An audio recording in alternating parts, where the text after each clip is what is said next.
Welcome to Wolverine Confidential Podcast, brought to you by Corewell Health. Michigan's football program has its next head coach. The Wolverines signed a longtime Utah Ute, Kyle Whittingham, to a 5-year deal on Friday, making the 66-year-old the 22nd head coach in Michigan history. We break it down ahead on Wolverine Confidential. Hello, Aaron. Happy December 27th to you. Nothing major happened on December 26th, huh? Quite the post-Christmas day. But yeah, Michigan has its next head coach. Kind of winging it pod here on Friday afternoon.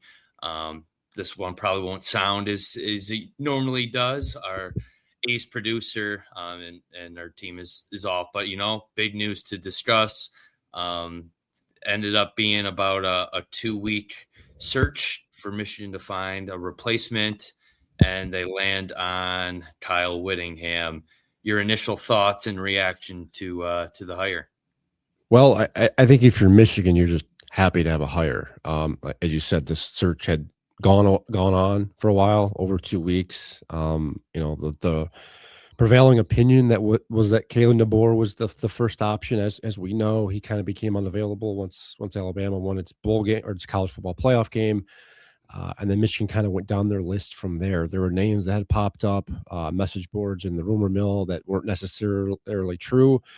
It sounds like Kyle Whittingham was on Michigan's radar pretty quickly. If you recall, he stepped down December 12th from his post at Utah.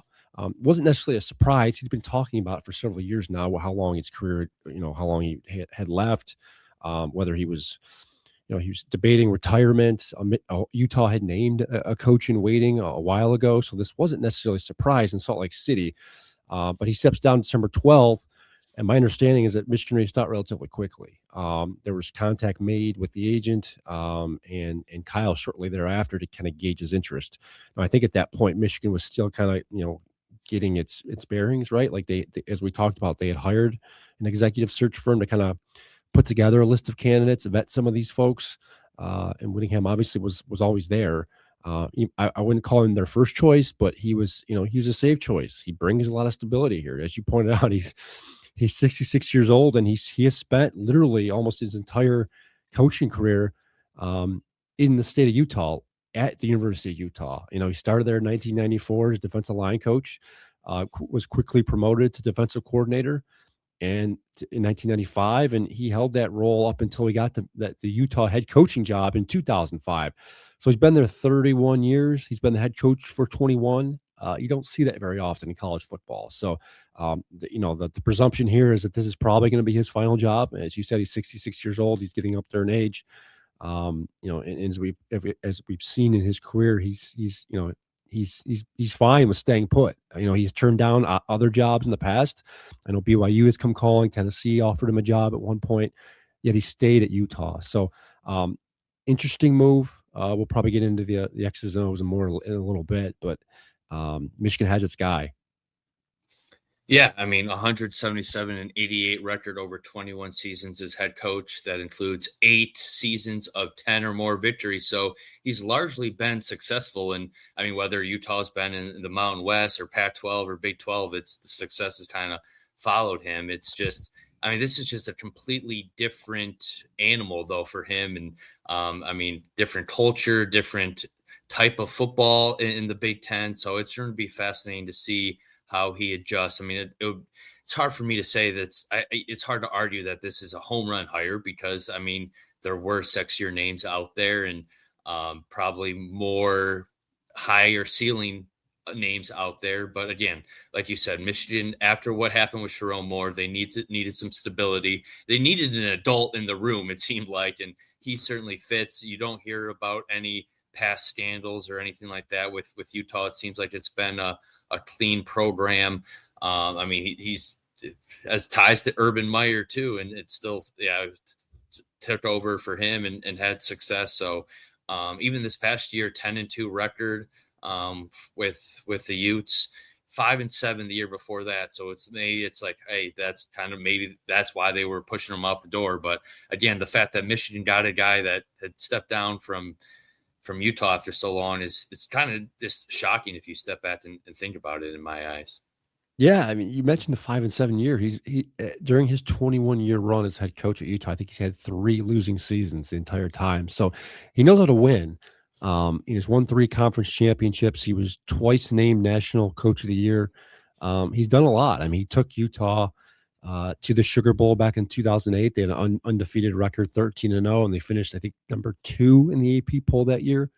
And that was a BCS era. So he's had a lot of success at a place where you necessarily wouldn't expect it, right? Like everyone looks at Utah and sees success and winning games or anything else, but they were, you know, remember there was a long time they were where they were in the Mountain West Conference, and as we know, people don't view the Mountain West on the same scale as the Big Ten or the SEC, and back then not even the Pac-12. So, but Utah makes the jump to the Pac-12 in 2011.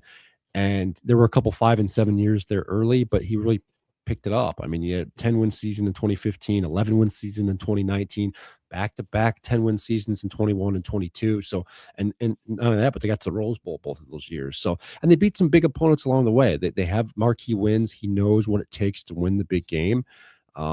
Interesting factoid I found yesterday when I was kind of just looking back at his tenure and his history, but he beat Rich Rodriguez in Rich Rod's Michigan debut. He beat Jim Harbaugh in his Michigan debut, and he got a win over Brady Hoke in Hoke's final year at Michigan. So he's 3-0 against the Wolverines. He knows what it takes to win on the big stage. The question here, and I wrote about it this morning at MLive.com, but like, how does he translate that success at Utah, a place where you're kind of punching above your weight, right? Like the resources are fine. You're able to get some good players in there. Competition is iffy at times. Can he do that on a week-to-week basis at Michigan in the Big Ten against some of the best teams in the country? So that's going to be the task for him, and doing it quite frankly, in a new environment, right? This is going to be a culture shock for him, and I think everyone else at Michigan. You got a guy that was, he's born in California. He spent most of his life in the state of Utah. There's a certain way they have a certain way of doing things out there, and he's been successful doing that. Can he duplicate that in Ann Arbor? Is going to be the question. And I think it's going to be pivotal about, the people he puts around him, his staff, his coordinators, because as you said, he's get up there in age. Yes, he's still winning, but it is a different world we're living in when it comes to college football, the NIL and transfer portal era. Yeah, no, it will be fascinating. Just going back to I remember, just in the past 2 decades, just when Utah's having a good season, it's just thinking from afar, who do they have that's good? But he's been able to produce a lot of NFL draft picks and have a lot of successful seasons without really recruiting at an elite level. I mean, I think he's only had recently one top 30 class. So it's not like he's bringing in a bunch of elite talent. I think this past year, Utah finally poured some money into their NIL fund and was actually able to land a couple top 200, top 100 recruits, which is kind of rare for them. So we'll see with more resources what he's able to do. It's funny you bring up Rich Rod, though, because I know that name brings up some PTSD for some Michigan fans. But is it bad that I kind of see some parallels though to when Michigan hired him? I mean, Rich Rod, before he came to Michigan, he had 2 11-win seasons and a 10-win seasons the 3 years before Michigan hired him. So yes, it didn't work out, but at the time, Michigan was getting a coach that was very successful elsewhere, and it just didn't pan out. So it will be interesting to see. I mean, Whittingham has a lot of work to do now, whether it's filling out a staff and talking to players and trying to keep this roster intact. It's not going to be an easy task, and it will be.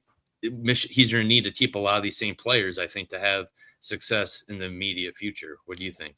Yeah, I think the one thing that helps Whittingham coming into Michigan here is his style of football, his brand, is very kind of similar to what Michigan has been over the course of history, right? He wants to play that tough, rugged, physical style of football.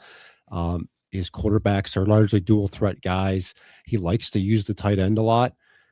He likes to run the football. If you go back and look at the numbers, at least this past season, I mean, Utah had one of the best, most effective, most productive run games in the country. I think they were number 1 in yards per carry, number 2 in rushing yards per game. So they like to run the football. They like to use the tight ends. He likes to get some bruisers in there.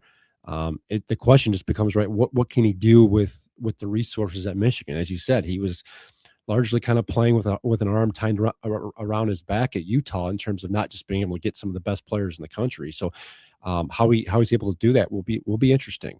That from a fit perspective, in terms of like schematically, I think it makes a whole lot of sense. He's kind of like a Jim Harbaugh, where yes, so they can air the ball out. Yes, they've got some good quarterbacks at Utah in the past that put up a lot of big numbers, but he's not afraid of doing it on the ground. And in the Big Ten, as we've known, you've got to win the line of scrimmage, and largely Utah has been able to do that. We've talked a lot about offense with Whittingham. By default, he's a defensive guy. As I pointed out his resume, he started as a defensive guy. He's a defensive coordinator. He's defensive mind. He appreciates good defense. He realizes the value in that. And that's another differentiator from Rich Rod. That was one of Rich Rod's problems, right? Like he came in and they're putting up a lot of points, putting up a lot of yards, but they weren't able to stop anybody. So cultural fit, no. And that's certainly a similarity to Rich Rod, but I do think schematically, I think a lot of what he believes in and what he wants to do seems to be a fit for what Michigan has done and been successful doing for a while now. Very much so. All right. So what would you say his priorities are on his to-do list now in the immediate future now? Yeah, well, right away he's going to come meet the team. There are reports surfacing that he actually had flown out to Las Vegas with his Utah football team on Friday.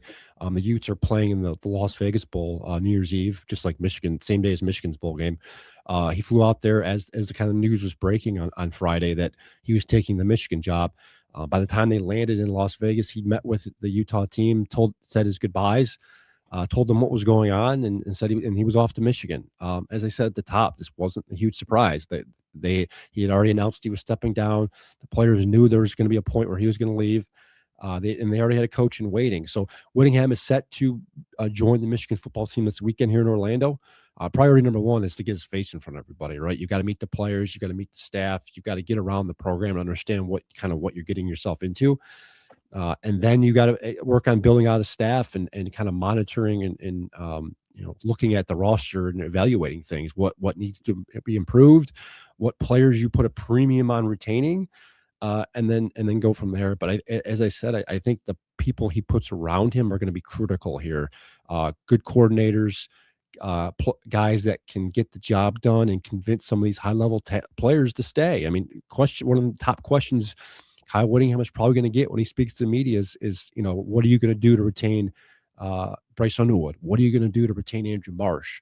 And those are going to be critical pieces here moving forward, especially with the late, they're late here. As we pointed out, the transfer portal is set to open next week, January 2nd, which is next Friday. So 6 days from now, that's when guys can choose to leave. We'll choose to leave and try to leave.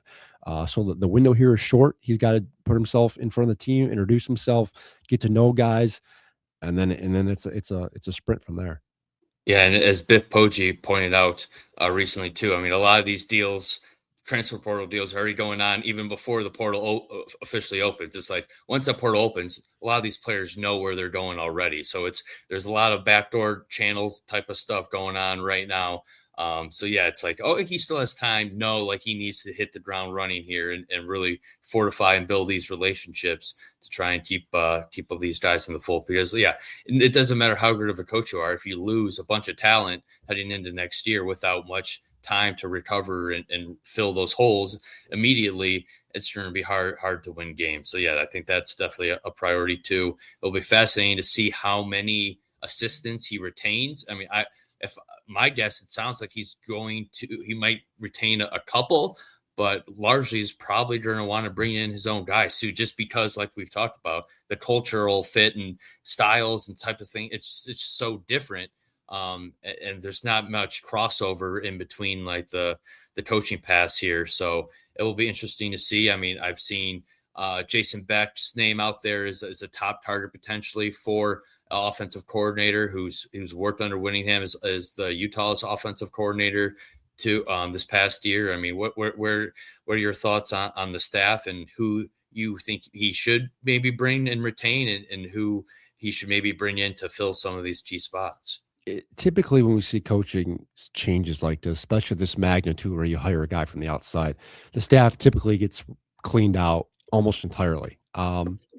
We know Chip Lindsey is left, so obviously you have to replace an offensive coordinator, and you certainly, if you're Whittingham, you want to bring in a guy you're comfortable with and know very well. So Beck is obviously probably a top target at this point. As you said, he was Utah's OC this past year, and he's risen up the ladder pretty quickly. He was Virginia quarterbacks coach just 4 years ago. Then he moved to Syracuse and moved up the ladder from there. So he's probably going to be a top guy. I would be surprised if Wink Martindale is retained. As we know, and we saw last offseason, Wink entertained NFL opportunities. He does have 1 year left on his deal. There's a short buyout there, small buyout. So I would expect him to leave. The coordinators will certainly be changed. I'm curious to see what happens with Kerry Coombs, because he signed a new deal. He signed a contract, or he signed a deal with Michigan before the Sherrone Moore firing. So I don't know what's going to happen there, but he'll probably retain 1 or 2 would be my guess. That's typically what you see here. A coach will retain 1 or 2 guys from the previous staff. They're willing to stay and help him out and kind of give him the lay of the land in Michigan. And quite frankly, you got to identify fits, right? Guys who, coach positions that maybe you may not have, expertise in, a coach you're comfortable with. So we'll see where things go from there. Obviously, there's some names. Maybe you, if you're a Michigan fan, you want him to retain. I think Tony Alford might be top of the list there, especially when you've got a 5-star running back coming in. But we'll see. I would expect him to retain 1 or 2, but other than that, it'll probably be a full cleaning out of the staff.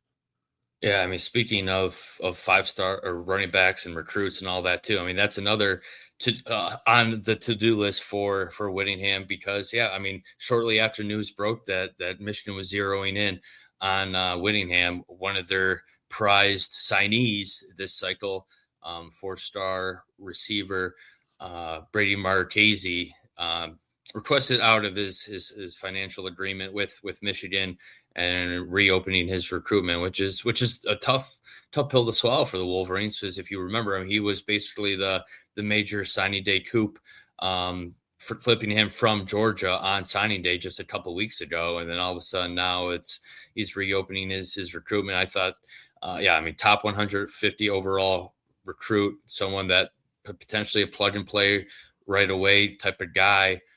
We know how badly Michigan needs more pass catchers and playmakers at that position. But so it's only one so far since the Whittingham's hire. I mean, they did lose 2 more after Sherrone was fired. And so it's 27 signees has turned into 24, with maybe potential more on the horizons. I'm sure some of these other recruits are waiting to speak with Whittingham and just kind of get a sense of his philosophy, his style, his personality. Because I mean, a lot of these people or a lot of these recruits are set to enroll early too. And classes start in a few days into the new year. So it's just a lot to do in a short amount of time, it seems like. Yeah, I would expect there to be more. Just as you said, the more recruits speak with Whittingham and understand his philosophy and what he's trying to do, from an X's and O's perspective, and the staff that he brings in will I think determine, will force some of these commitments or these recruits to make a decision, and not that, but players on the roster too. You're going to probably see a wave of guys that are in the transfer portal. Some probably mean more than others, in terms of backups or starters. But it's the name of the name of the game at this point. When coaches, when schools go through coaching changes, you see a lot of movement, a lot of departure, and that would not surprise me if that's the case here with Michigan. But again, if you're Whittingham, you want to put your best foot forward. He's gonna want an opportunity to talk to a lot of these guys, make his case for why they should stay. As we've seen in the college football world nowadays, the freedom is there for players to move, and I would expect to see some significant movement here the next week or two. Yeah, and because I mean, a lot of times on the recruiting trail too, it's not like Utah and Michigan are crossing paths very, very frequently. So a lot of these guys didn't really have much experience. I mean, typically, other coaches from the recruiting process just from naturally being recruited. But again, it's Utah and Michigan. There's not many head-to-head battles they've had in recent years. So it'll be fascinating to see. One more thing before we go here on today's podcast. Give me a grade for this hire for Michigan. I mean, considering everything that transpired since December 10th, and Sharon Moore being fired abruptly, some other top targets seemingly not landing on either of those guys, whether it was Dillingham or DeBoer, and then ending up with Whittingham. What would you grade it? Given the circumstances, everything that went on, the timing, I'd probably give it a B minus. I don't think it's an awful hire, and I'm not sold on it either. And I was talking to someone the other day about this or yesterday, but I'm indifferent on this hire. I think it could be a very good hire. This could be exactly what the doctor ordered, as you pointed out. Whittingham brings a lot of stability. He's an adult in the room, and he can kind of get things back just from a respectability standpoint. Remember, Michigan's image is a little bit tarnished at this point, given everything that's gone on the last couple of years, the NCAA stuff, the sign stealing, the Sharon Moore incident earlier this month. There's a lot going on, so I think you need bringing someone in who has a relatively clean resume and doesn't have a lot of issues. I think it's a good thing. I don't think the timing of Sharon Moore's firing was ideal. In a normal circumstance, normal year, it probably would have been fine. But the fact that this coaching cycle was so sped up this year, where so many candidates got in there early and were hired relatively quickly, it didn't leave a whole lot of room, a margin for error for Michigan here. Unfortunately, some of their top guys just were unavailable, or Michigan just decided to move on or not speak to them. So the talent pool probably wasn't what you would hope it would be. But again, given Whittingham's pedigree, his resume, and everything else, it's a solid hire. I was a little bit surprised to see a 5-year deal, given his age and everything else, given the previous talks about retirement. But that's standard nowadays. We'll see where things go. This could be very good. This could turn out to be, Jim Harbaugh 2.0, where Whittingham finds his niche and is able to win games and do so, competitively. Or this can turn out to be a complete disaster. We could be talking about a new head coach search here in 2 or 3 years. So, a lot. It's intriguing. It's a fresh name, someone that Michigan fans don't have a lot of experience with. I mean, it's been so long since we've had an outsider come into this program and be the coach. So we'll see where things go. I'm indifferent at this point. I'm just curious to see where this thing goes. Yeah, and I mean, in the midst of all this too, I mean, Michigan's preparing for the Citrus Bowl, December 31st against Texas. I mean, Poggi said on a podcast last week that, I mean, who knows how many, it seems like there could be a lot more opt-outs. So, I mean, just so many, I mean, this will probably be our last podcast before the game. So, I mean, I'm sure you will find out here more in the next couple of days on who might be opting out and whatnot. But yeah, there's a lot going on for this Michigan football program right now. Yeah, there is. I did get a chance to kind of get an early look at the team Friday night as they landed in reported to the team hotel here in Orlando. I didn't notice a ton of big names, the starters missing, other than the 3 names we obviously knew that were opting out: Derek Moore, Giovanni Ohadi, and Jayshawn Barham. So we'll see. Part of me wonders if Biff was embellishing a little bit in that interview. I'm sure there will be a couple more opt-outs. We'll get a better idea here this weekend. We're going to see a little bit of practice here Sunday or Saturday and Sunday. We should have a better idea after that, maybe who isn't here. Very good. Well, we appreciate you listening. Hoping all our listeners had a great Christmas and holiday season. A lot more coming from McMahon from Orlando here this week. And yeah, of course, lots of coverage from the December 31st bowl game against Texas as well. Thanks for listening.